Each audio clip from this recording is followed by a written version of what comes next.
Itulah juga kita akan menyambut ketibaan demi ketibaan daripada para tetamu jemputan kita. Yang rata-ratanya yang bakal hadir adalah ahli keluarga, sanak saudara, sahabat pandai yang datang dari jauh dan juga dekat. Kita doakan terus saudara, semoga saudara kita akan berdoa udara dan kita bersama dengan populasi Sarawak yang mengirimi suasana awal majlis kita pada pagi ini. Alhamdulillah, dengan izin Allah, dengan pendengaran yang baik-baik di dalam majlis ini, dengan amalan kita sentiasa berselawat ke atas junjungan.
Allahumma salli wa sallim wa zid wa adil wa atim wa tabaqqal mabarik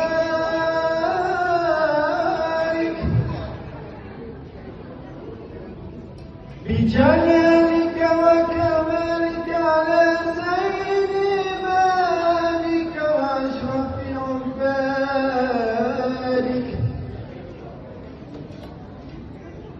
أسعد العرب والعجم وإماء طيبة والحرام وسلم ورضي الله تبارك وتعالى عن كل صحابة رسول الله أجمعين.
Nurul Nabila binti Muhammad Khairul dan Muhammad Zairul Yushad bin Zaidi.